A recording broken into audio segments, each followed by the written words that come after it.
Bien, estamos de vuelta, son las 7:30 de la mañana aquí en Foro de Opinión Teleradio Américas. José Ramón, si me permite, unos 2 o 3 minutos para hablar algunos temas internacionales que están adelante. Y luego continuamos con el programa, o sea, con los demás temas. Vamos a comenzar con las elecciones en el Ecuador, que fueron recientemente. Guillermo Lasso fue el ganador de la segunda ronda. Pero ayer me llamó bastante la atención, gracias a nuestro señor director por las imágenes, una declaración que dio Guillermo Lasso del tema migratorio en el Ecuador, sobre todo con los venezolanos. Dice que le va a poner mucho control a los venezolanos cuando tome la posesión, lógicamente, que es en unos 15, 20 días, y entonces dice que le va a entrar a ese tema. O sea, habló de manera enérgica sobre la migración venezolana en ese país, y yo me preguntaba, o sea, imagínense aquí en la República Dominicana, aunque tenemos una deuda pendiente que estamos pagando hace un tiempo con los venezolanos, por los hospitalarios que fueron ellos en sus años mozos, e incluso nuestro padre de la patria, Juan Pablo Duarte, murió en Venezuela. Y los venezolanos siempre han tenido un trato muy cordial. Nosotros tenemos una deuda histórica con los venezolanos. Sí. Y yo creo que los venezolanos merecen un mejor trato de sus compañeros y vecinos sudamericanos, porque Chávez fue una pieza en los últimos 20 años muy importante para el fortalecimiento de la democracia en muchos de esos países. Y yo creo que la manera en que se le está dando la espalda, más que al venezolano, es un rechazo al gobierno de Maduro. Y yo creo que hay veces que los gobiernos pueden ser rechazados, pero los ciudadanos de los países merecen un mejor trato. Bueno, el señor Lasso es de ultraderecha. Sí. Le derrotó a Araúz, que era el candidato de Correa, de la izquierda. Y bueno, unas elecciones que fueron el domingo pasado, la segunda vuelta, que fueron de manera magistral, todo lo contrario a lo que sucedió en el Perú, donde Pedro Castillo fue el que más votos sacó, y Keiko Fujimori se proyecta que va a estar en la segunda ronda, que son el 6 de junio, en la segunda vuelta, que va a ser la vencedora de esas elecciones allá en el Perú. Sí, porque hay un sector de la derecha que se está nucleando alrededor de Keiko como una manera de frenar, porque están negados a la posibilidad de tener una repetición del modelo chavista madurista en el Perú. En el caso de Keiko, que es hija del expresidente Alberto Fujimori, de la leyenda cárcel en este momento, y arrastra lo que ha hecho su padre, bueno o malo, porque él también tiene muchos seguidores. Entonces, por eso avanzó a la segunda vuelta. Keiko tiene hay muchas personas que la quieren y otras que la odian, al igual que a su papá. O sea, tiene muchos seguidores y muchos también que odian el sistema político que implementó en ese momento su padre. Keiko sale de la cárcel a ser candidata. También ella tiene proceso pendiente en la justicia. O sea que es un dato interesante. Pero lo que estuve viendo en la prensa peruana, en los últimos, incluso tuvimos a la compañera Joana Valenzuela, allá como observadora en las elecciones, y ya se integró a nuestro espacio en el día de hoy, y ella nos decía de lo querida y además hablaba de que en la segunda vuelta la que se proyecta ganadora es Keiko. Sí, yo creo que ella finalmente terminará alcanzando la presidencia. Porque Castillo tiene un discurso muy agresivo, y que muchos de los contrincantes de él en la primera vuelta no estaban de acuerdo con ese discurso tan enérgico que tenía, en contra incluso de algunos de los oponentes. Mire, murió Bernard Madoff. Madoff fue el creador de aquel sistema financiero, el fraude financiero más grande de la historia. Dicen lo que decía, estaba viendo una entrevista ayer de CNN, que decía que este hombre, el fraude de este hombre envolvió más de 65 mil millones de dólares en Estados Unidos y en el mundo. Incluso empresas tan conocidas como el Banco Santander, por ejemplo, se vieron involucrados, invirtieron en la pirámide de Madoff, y se vieron en un momento los Mets de Nueva York, en el caso mío de deportes, también invirtieron, y hubo una situación de una acusación que tuvo en los tribunales por mucho tiempo de muchísimos millones de dólares, pero personas tan famosas como Steven Spielberg, por ejemplo, invirtieron en él. Sandy Koufax, que fue un lanzador histórico de grandes ligas, también estuvo envuelto porque invirtió en esa pirámide y murió ayer a los 82 años de edad a causa de un cáncer. No se dio exactamente la causa de la muerte, pero lo que se ha comentado era que tenía un cáncer y murió, fue condenado en el 2008 a 150 años de cárcel por todo este tema del fraude financiero más grande de la historia. Usted se pregunta, bueno, estamos tristes por la muerte de Madoff. Muchos no lo están, porque dicen que todo este fraude llevó al suicidio a más de 1.000 personas en el mundo. Estamos hablando de 65 mil millones de dólares. O sea que esto fue ayer, en el día de ayer, en Carolina del Norte, como lo hemos dicho, murió el magnate Bernard Madoff, después de tener, bueno, un tiempo ya, murió en el hospital, incluso en la cárcel de Carolina del Norte. Dimitió el primer ministro de Haití en el día de ayer. Ya hay un nuevo primer ministro, que es el señor Claude Joseph. Dimitió en medio de una situación, una crisis política, social, tal vez de la más grande de los últimos 20 años en Haití, porque siempre hay crisis en Haití. Ahí no se puede hablar de crisis sin precedentes, siempre hay una crisis, un chin más grande, un chin más grande. Exacto, pero ahora con todos los secuestros y todo esto se ha agudizado bastante. Y ya hay un nuevo primer ministro. La gente lo que quiere es que se vaya Jovenel Moïse, el presidente, que dice que fue electo por 6 años y que vence su periodo en el mes de febrero de 2022. Mientras que la Constitución dice y el pueblo dice que fue electo hasta febrero de 2021. Todo luce indicar que él se va a quedar ahí hasta febrero de 2022. Pero la causa de las protestas ha sido esa, que quieren que se marche. El pueblo está harto de Jovenel Moïse. La oposición también ha aprovechado toda esta corriente de rechazo a Moïse. Y mientras él no se vaya del poder, parece ser que la situación en Haití va a seguir así igual, o peor. Siempre se agudiza los fines de semana, sobre todo en la capital, Puerto Príncipe. Hay mucho, incluso muertes, la policía también está en contra. Y lo que se proyecta es que esto siga al menos hasta febrero de 2022. Exacto. Bueno, yo creo que con relación al pueblo haitiano, la República Dominicana tiene que aprender lo que es la intolerancia, porque la manera en la que el pueblo ha rechazado al presidente es como para que la sensatez internacional le hubiese propuesto que ya él renunciara. Sí. Ojalá que los pueblos no lleguen al nivel donde ha llegado Haití con su clase política. Aquí hemos tenido que reforzar la frontera. Ayer se habló, el Ministerio de Defensa anunció de otro reforzamiento de la frontera, temiendo a que con la dimisión del primer ministro vuelvan las protestas a las calles de manera masiva, porque siempre están. Lo único que muchas veces se calman. Y entonces el gobierno dominicano ordenó nuevamente reforzar la frontera, que ha sido una constante en los últimos 8 o 9 meses, desde que comenzó esta serie de olas de protesta. Pero lo cierto es que es muy preocupante porque todo lo que pasa allá de aquel lado afecta directamente a la República Dominicana. Usted oyó hablar del Ever Giver, el barco que encalló allá en el canal de Suez en Egipto. Ayer las autoridades egipcias, que acuérdense que ese canal, por ahí es que pasan la mercancía de toda esta zona de Egipto. Es un país que pertenece a África. Mucha gente piensa que es de Asia. Pertenece a África, pero todo este comercio entre Asia y África, por ahí es que pasa casi todo. Entonces se encalló durante más de una semana. Eso provocó la pérdida de muchísimos millones de dólares del país y de otros países de alrededor. Y ayer entonces las autoridades egipcias, secuestraron, se puede decir así, o más bien tomaron como de rehén el barco y habrá que pagar una multa. Es una empresa, Evergreen, es una empresa que tiene sede en este momento en Japón, hasta que ellos nos paguen 900 millones de dólares de indemnización, supuestamente por los daños. De más de una semana ese barco encallado ahí cruzado, que nadie podía cruzar, y cientos y cientos de barcos ahí esperando. Entonces, hasta que ellos no paguen esa multa y otros impuestos más, no van a devolver el barco.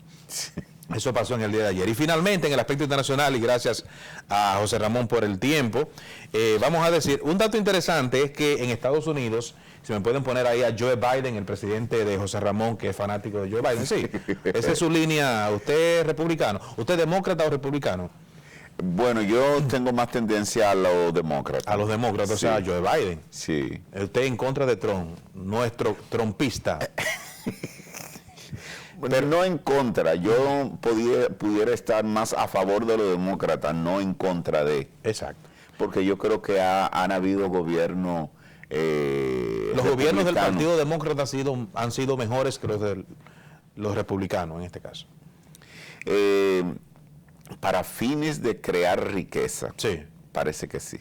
Bueno, pero lo cierto es que ayer el presidente de Estados Unidos, Joe Biden, anunció de que antes de cumplirse 20 años de aquel fatídico día que lo recuerdo como ahora el mundo lo recuerda, el atentado a las Torres Gemelas de septiembre 11 de 2001, 2001. O sea, dentro de poco va a ser 20 años, y eso llevó a la intervención de Afganistán, porque supuestamente le había dado asilo a Osama Bin Laden, que era el autor intelectual de los atentados. Comenzó la guerra con Afganistán y otros países de los alrededores, y ellos finalmente anunciaron que se van a retirar oficialmente antes de que se cumpla 20 años.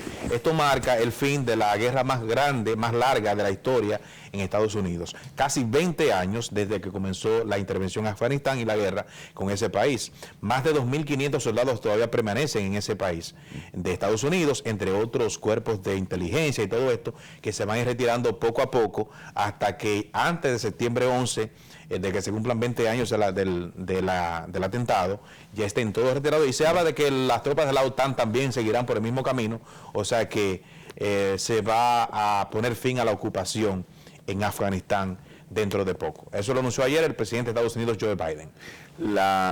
El problema ahí, Edward, siempre es lo que queda detrás, porque cuando lo que ha ocurrido en Irak es que el desastre que se deja después de la salida, no hay quien lo controle. Entonces, no hay manera de que tú puedas tener tanto tiempo y finalmente cuando tú salgas, tú lo que dejas es una situación crítica para la región y una devastación total para esos países. Entonces, yo creo que entraste, desbarataste, pero reconstruye antes de irte.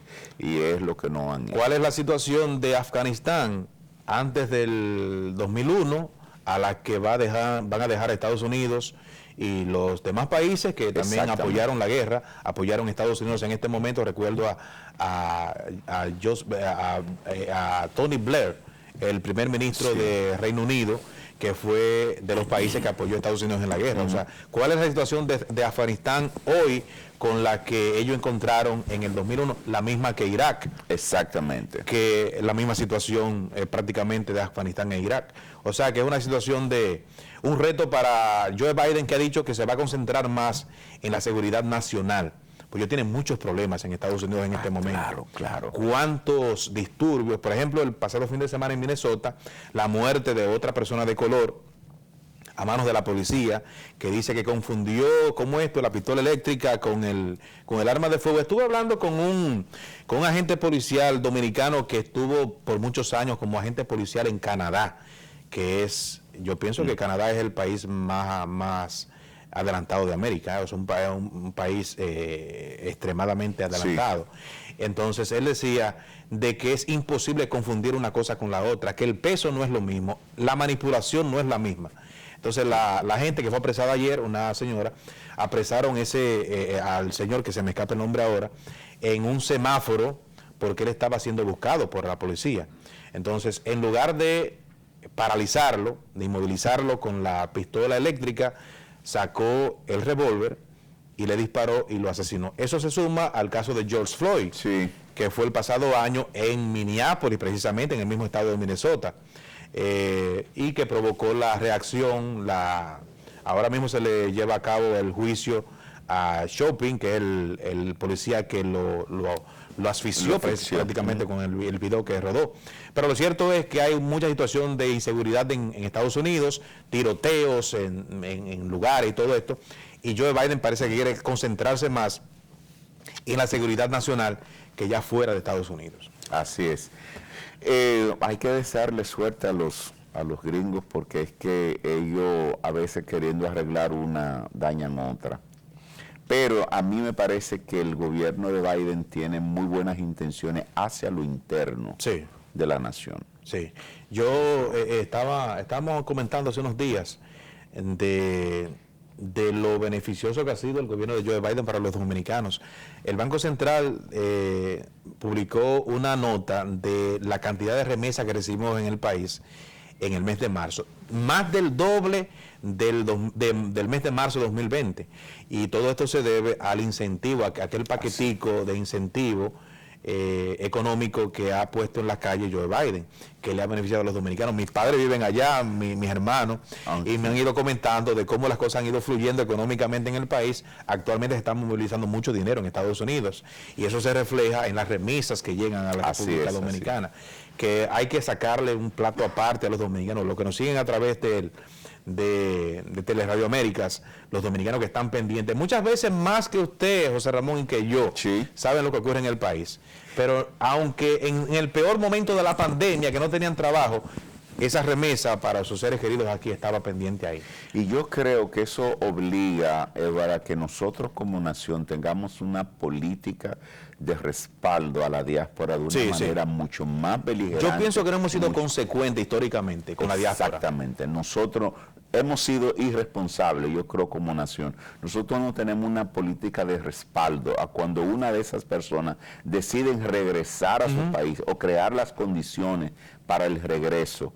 Muchos de ellos aún tienen problemas cuando vienen de retiro con la mudanza, con la liberación de impuestos. No, que un vehículo que le quitan un 50%, pero tiene que durar 2 años allá. En diciembre le dan una gracia con un televisorcito que trae, todo eso. Yo pienso que históricamente aquí tenemos una deuda con la diáspora dominicana. No se le trata de la manera que ellos contribuyen al país. Exacto. Sáquele el país las remesas que recibimos anualmente o mensualmente, para que usted vea que sáqueselo a este gobierno en estos momentos. En este momento exactamente, y para la forma que como se ha duplicado. Queda la reactivación de la economía. Turismo o remesas, este es el país, esta es la República Dominicana. Para finalizar con el tema internacional, vamos a dar la información de Brasil. Brasil en este momento es el segundo país más afectado del COVID. Solamente Estados Unidos está más afectado que Brasil por el tema de las muertes. Pero hay un dato interesantísimo, y eso se debe a la irresponsabilidad del presidente Jair Bolsonaro, que ha sido irresponsable con el tema de las medidas. Él no está de acuerdo con confinamiento, llama al país a estar en la calle trabajando, él mismo no usaba mascarilla, se infectó del COVID en un momento, y como que ha tomado más conciencia últimamente. Pero me llama bastante la atención porque una de las ciudades más importantes de Brasil es Río de Janeiro, que es la segunda más importante. Muchos piensan incluso que es la capital. Pero en Río de Janeiro, por 6ª semana consecutiva, mueren más de los que nacen. Murieron en el mes de marzo cerca de 37,000 personas, y nacieron solamente 32,000. Entonces, quiere decir que un 16% más están muriendo de los que nacen por COVID, no por otra enfermedad. No por otra enfermedad. O sea, el COVID se lleva más de los que llegan con el nacimiento. Es un dato interesante y además preocupante para Brasil, que no encuentra la forma. Ahora, ha sido también responsabilidad. Yo le llamaba el pequeño Tron a Jair Bolsonaro. Era como de la misma línea. Sí, es la misma línea, es la misma línea. De todos modos, los países como Brasil cayeron en manos de gente como su presidente por un descontento de la clase política. Sí, sí. Y yo insisto en la necesidad de que la clase política se vean en esos espejos. Sí. Y finalmente Brasil está padeciendo el haber caído en la mano de un aventurero. Y están pagando las consecuencias. Y puede que vuelva la gente de Lula, Dilma Rousseff. Yo creo que Lula indicar que Lula va a ser presidente nuevamente de Brasil. Definitivamente. Porque ya lo han victimizado, ya el pueblo está con Lula nuevamente, la justicia también está reaccionando, y todo luce indicar que Lula volverá a ser presidente. La justicia lo reivindicó. Lo reivindicó, exactamente. Esa es y yo creo que una vez reivindicado, su popularidad se ha mantenido intacta. Que nunca se ha puesto en duda su popularidad para ser presidente. Lula fuera de la cárcel hubiese sido hoy el presidente de Brasil. Entonces yo creo que tenemos una posibilidad de regreso de Lula, y eso se debe, Eduardo, a cuando los procesos penales se populizan. El populismo penal en países como Brasil pagaron su consecuencia, y la advertencia en la República Dominicana es eso: llevar procesos legales con un sentido de populismo para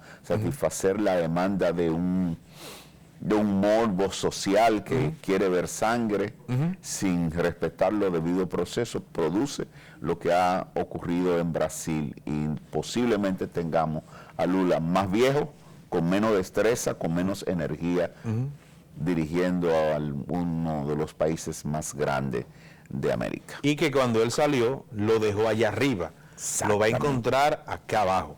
O sea, la pobreza en Brasil, el sistema sanitario se ha caído. Y los 40 millones de pobres que él sacó lo va a tener que volver a sacar de nuevo. En ese momento lo dejó como la séptima potencia mundial, Brasil. Sí. Hoy no se sabe en qué lugar está Brasil. Cayó a niveles de mucha preocupación para las grandes economías. Bueno, si me permite, José Ramón, porque usted es el jefe aquí, yo le sigo atrás a usted. Algo de deporte, aprovechándome que Rubén sí, está aquí. Claro. Porque entonces el martes, tenemos 3 minutos solamente, el tiempo se fue rápido. José Ramón se va rápido el tiempo. Óyete.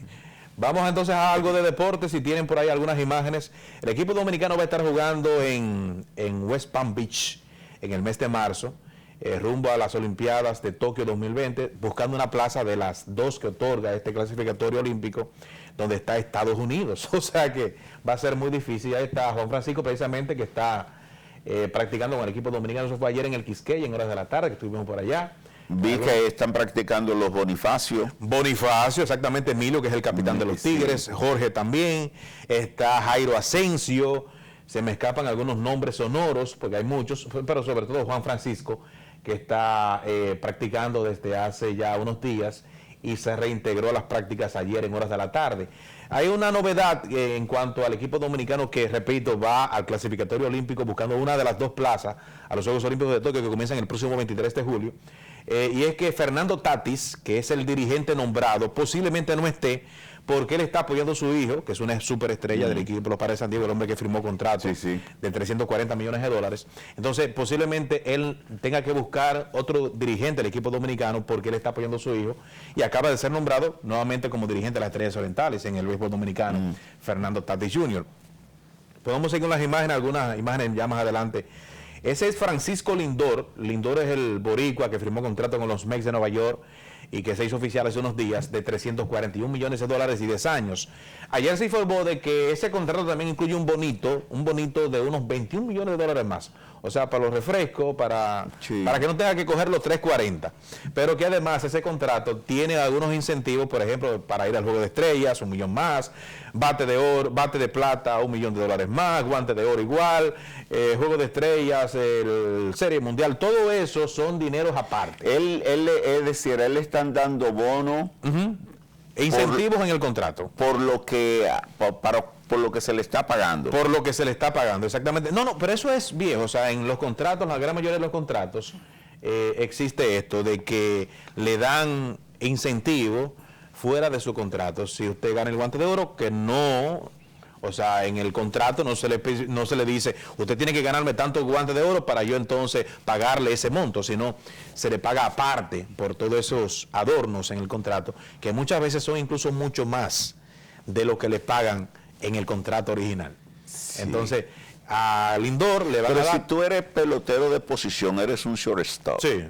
Yo te contrato para que tú apares y para que batees. Sí. Si yo no te debo dar un incentivo porque tú apares bien o porque tú bates bien. Sí, eso uno pensaría esa parte, pero no es un incentivo de una manera que se esfuerce tal vez más el pelotero, que además le cae de manera... Porque incluso usted diría, y la Serie Mundial, por ejemplo, lo que pasa en playoff, se le paga aparte al pelotero también. O sea, a él se le paga por la temporada regular. Si el equipo avanza al playoff, ese dinero es extra que hay que pagárselo. Y eso es con todos los peloteros. Aquí en la Liga Dominicana, el tiempo se nos fue rápido, aquí en la Liga Dominicana hemos visto muchos gerentes generales que entran al camerino y dicen, miren muchachos, si ganamos hoy hay tanto para ti, hay tanto para ustedes. Y eso lo incentiva aún más. Sí. Despida a usted, José Ramón, un placer de compartir en el día de hoy con usted. Igual para mí. Esperamos vernos el martes nuevamente. Junto aquí de nuevo. Señores, muchas gracias por estar ahí. Feliz resto del día. Cuídense, recuerden, la vida suya es responsabilidad suya y de los suyos. Muchas gracias por preferir Foros de Opinión. Nos juntamos mañana nuevamente.